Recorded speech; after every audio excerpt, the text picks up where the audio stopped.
Welcome to another episode of I'm Just Saying. The following audio is from a video that I just did titled Anatomy of a Sold, the Hobbit House.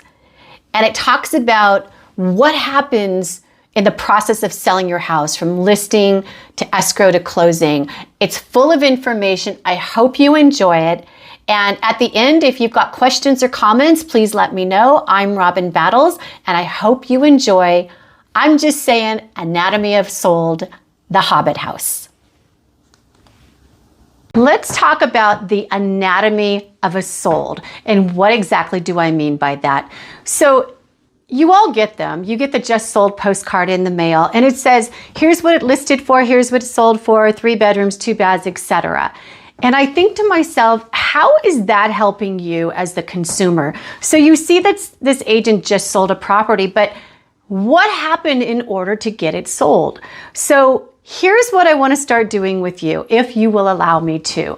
I want to start discussing each property that I've recently sold, and I want to title it The Anatomy of a Sold. So the first one I want to start with is the Hobbit House, where we started from listing to negotiations to escrow to closing. What were the terms? How did that process work?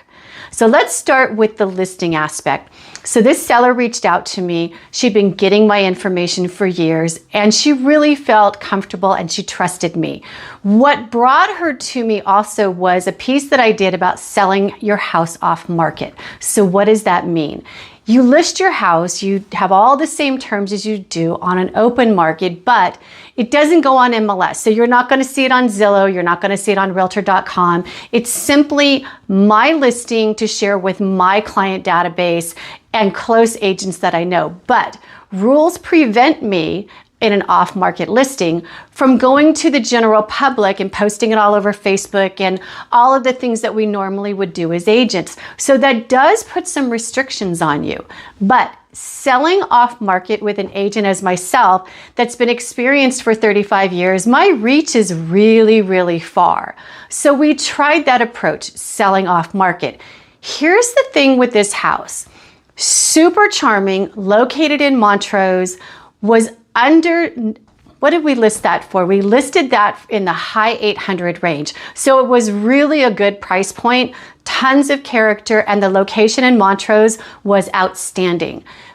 But not having the ability to reach those buyers that were looking for charm and character hindered the types of offers we were getting. We were getting lowball offers from investors because the zoning was also R2, which would allow someone to do a guest house, or as they call them, ADUs. So we were getting offers that were not to her liking.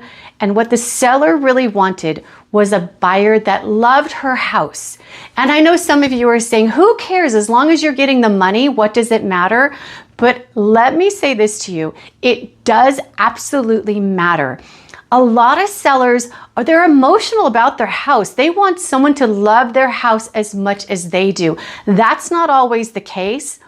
But this particular seller, she raised her family in this home and she wanted to see it go to someone who loved the character, had a family, wanted to start a family, that would just enjoy it, all the different things that she did. So here's what we did. We got tired of getting the lowball offers. So finally we decided, okay, we're gonna go on market, which means we're gonna list it in MLS. It's gonna go on all the popular websites. Every agent is gonna have access to it. So we could encourage more buyers to come in and she could get the type of buyer she was looking for. And she did.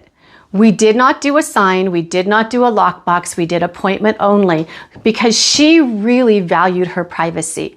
And I knew that she was gonna have no problem getting the type of buyer she wanted. Within 2 weeks, we had 9 offers.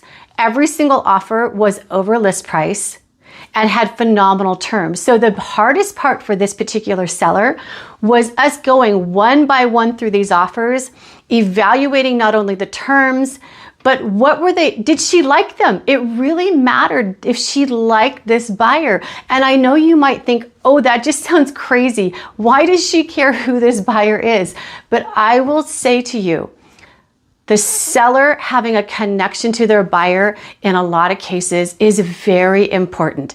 The problem here, she liked every single one of these buyers. So it was really a difficult choice. So she wound up taking someone that offered her well over list price, removed the appraisal contingency, and I'll get to that later, removed the inspection contingency, I'll explain that later, only had a loan contingency, had 20% down, offered her a 30-day escrow, and they also offered her a rent back for 29 days, and I'll explain what that means. So let me break the terms down for you. So 30-day escrow, pretty self-explanatory. We're gonna open an escrow, you're gonna follow the terms of the contract, you're gonna close in 30 days. So that was simple. No appraisal contingency. So what does she have? I'm sorry, let me back up. They had an appraisal contingency. So what that means is it has to appraise for what we agreed upon. They had no loan contingency. So as long as that appraisal contingency came in and the appraisal was fine and they removed that, that meant them qualifying for the loan, them having the ability to get the financing was not a contingency of a transaction. So it's a term we didn't have to worry about. No inspection contingency. This is huge. I don't recommend it to my buyers, but this agent and this client felt comfortable doing that. So here's what that means. When you have no inspection contingency, it means you can go do whatever inspections you want, but whatever you find, it doesn't matter because you are agreeing upfront to accept that property in its current conditions with all of its flaws.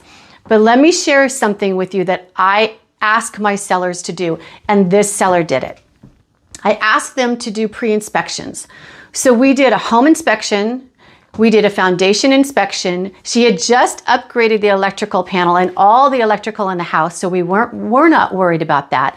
We did do a sewer line inspection. So we had between our mandatory disclosures and all of the inspections, we had a lot of information to hand off to the buyer.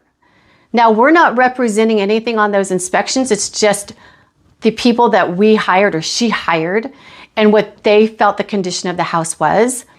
It's just additional information to hand over to a potential buyer. They felt they had enough, so they felt comfortable removing that inspection contingency. So they still had, per our contract, they had 10 days to still have access to the property. So that means that if they want to bring mom and dad, if they want to bring the painter, the carpet, whoever they want to bring into the house, with a phone call and setting up an appointment, that buyer would have access to the property. They chose not only to have contractors come through the house, but they also had another foundation inspection, another electrician in the house, a roofer in the house. I think they had every kind of inspection possible on this house. And in the end, they still stayed in the transaction because they did not have a contingency to back out based on that. But what it did do is this seller, she was very private, she was elderly. It did start to unnerve her a little bit. So what my job is to take care of the client and make sure that they're okay, they're not stressing out. Well, this was starting to stress her out. So I would reach out to the other agent and say, hey, can you guys slow it down a little bit? Maybe we'll give you a couple more days to have access to the house. But this is really starting to get on her a bit and kind of get at her nerves. And you never want your seller uncomfortable. You don't want anyone in the transaction uncomfortable. So my job is to make sure that I'm reading that client and taking care of that client and keeping her calm and letting her know what she can and cannot do with these clients per the contract. And she was phenomenal. So we get through all the inspections. Now we're moving into closing and the buyer's loan is funding. Everyone's signing off on everything and we close. Now, let's talk about a rent back. This particular client, she had lived in this home for a very long time. She did not have tons of things compared to so many houses that I've sold over the years. But, you know, she's older. She doesn't have a lot of family in the area. So she needed time to go through everything and get packed and move. So we negotiated what's called a seller in possession. That's only 29 days. Why is it only 29 days? Because the minute you go to 30 days, then the seller becomes a tenant and you now have a tenant relationship as opposed to a seller in possession. So that 1 day makes a big difference. So here are the terms of that. She did her 29-day rent back for $1. And buyers and sellers can negotiate that fee. Sometimes the buyer says, look, you can stay, but I want you to make my payment for me. Or, hey, what's your payment, Mrs. Seller? And we'll pay, you have to pay that. Or you do like we did. And I said, look, you were up against 9 offers. It put us in the driver's seat for terms and conditions. And we said, look, we want to stay for 29 days at $1. And the buyer agreed to that. So she took her time. She was able to pack her things and move out on time as scheduled, even during the holidays. So one of the things you have to remember with these rent backs is they're done for several reasons. She just needed time to pack. A lot of times they're done because the seller hasn't found their other house or their rental. They need the funds to close another escrow. And sometimes sellers just don't have the funds to move, so they need that closing to allow them to move out and go to where they're going. So they are used quite a bit and for quite a few different reasons. In conclusion, this seller got above asking, a 30-day close. She had to barely go on the market. So she was happy with every aspect and her nerves calmed down. She was happy she moved out. The new buyers moved in. And what do we have? We have another successful close. I hope you enjoyed what I'm now calling the anatomy of a sold, so you can kind of see all the different terms that are involved from listing and selling, because every transaction is different. I'll be back again with another anatomy of a sold. For now, I'm Robbyn Battles, and I hope you enjoyed Anatomy of a Sold, the Hobbit House.